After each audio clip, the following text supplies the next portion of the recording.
A man sits in a trading post in northern Ontario, 1907, shaking so violently the fur traders won't go near him. He hasn't eaten in days. He's weeping. He's begging the men around him to kill him before it's too late.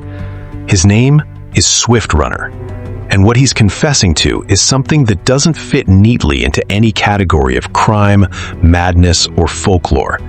He says the Wendigo made him do it. The authorities say he was simply a murderer, but the truth, the real, uncomfortable truth, is far more complex than either version. The Wendigo is one of the oldest figures in Algonquian-speaking cultures across what is now Canada and the northern United States. For the Ojibwe, the Cree, the Innu, and dozens of related nations, it was never just a monster story told to frighten children. It was a warning, a spiritual concept, a map of what happens to the human soul when pushed past the limits of endurance. The Wendigo was described as a giant skeletal creature, emaciated despite its hunger, lips torn from years of gnawing ice, heart made of frozen stone. It could possess a person. It craved human flesh, and once it got inside you, it could never be satisfied. The more it ate, the hungrier it grew.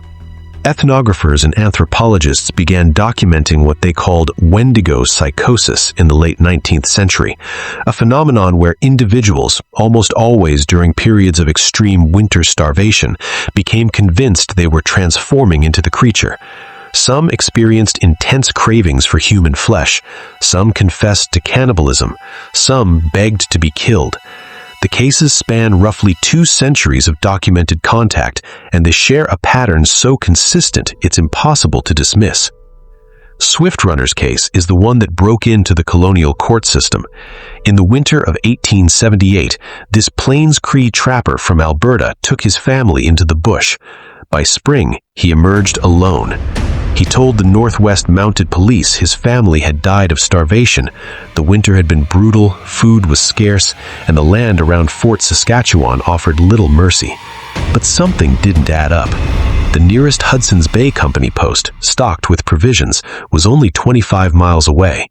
When investigators went back into the forest, they found the remains of his wife and 6 children. Swift Runner had eaten them.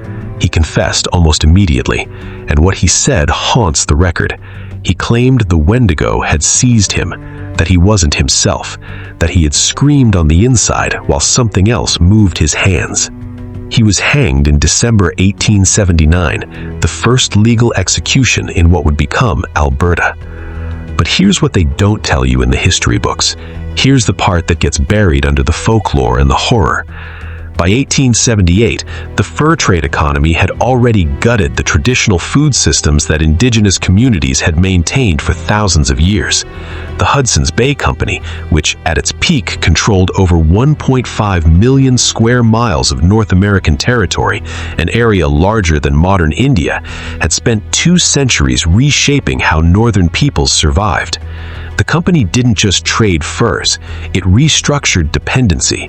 Indigenous hunters were pulled away from subsistence practices and into the market economy, trapping beaver and mink for export to European fashion houses that were paying top dollar for felt hats.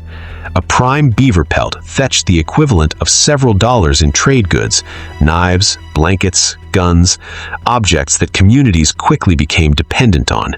And when the fur market fluctuated, when beaver populations collapsed from overtrapping, when company posts closed or rationed supplies, people starved, not because the land had failed them, because the economy designed around them had. Swift Runner's family didn't die in a vacuum. They died inside a system that had deliberately eroded the nutritional safety nets his ancestors had built over millennia. The 25 miles to that trading post might as well have been 250. He had debts. He had obligations. He had a relationship with that post that was transactional, not charitable. This wasn't a man who simply forgot help existed. This was a man caught in a collapse that the company's ledgers helped engineer. And then, something darker. The same colonial institutions that profited from this dependency also weaponized the Wendigo phenomenon itself. When indigenous people were diagnosed with Wendigo Psychosis, a term invented by Western psychiatry, not indigenous communities, it became a tool, a way to pathologize cultural belief systems, a justification for removing people from their land, their families, their communities. They believe in monsters. They are dangerous. The psychiatric categorization arrived conveniently just as residential school systems were ramping up their campaign to strip indigenous children of exactly the cultural knowledge that gave the Wendigo concept its protective, cautionary power. This isn't just history. This playbook, starve a community, collapse their systems of mutual support, and then criminalize or pathologize their response to the collapse, is not a relic.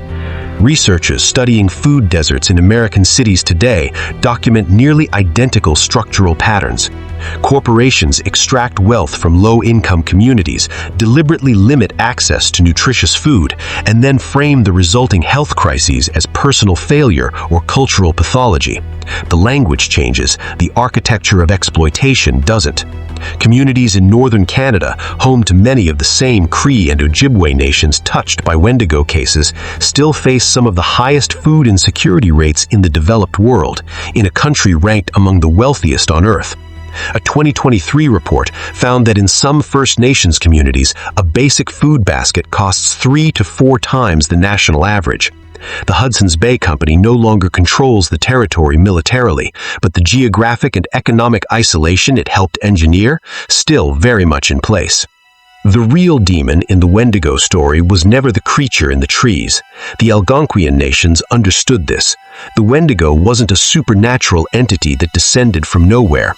It was a portrait of what unbridled consumption does to a person, to a culture, to a civilization.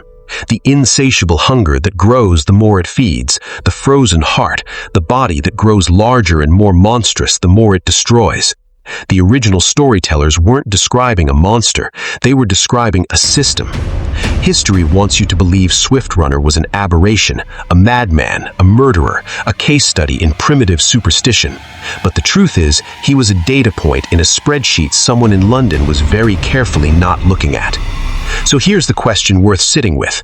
The Wendigo was described as a creature that could never be satisfied, that consumed everything around it and still felt empty. We recognize that pathology in individuals and call it madness. When entire economic systems operate on the same logic, we call it growth. What does that say about who actually gets defined as the monster? Drop your answer in the comments, and if this kind of buried history is what you're here for, you know what to do.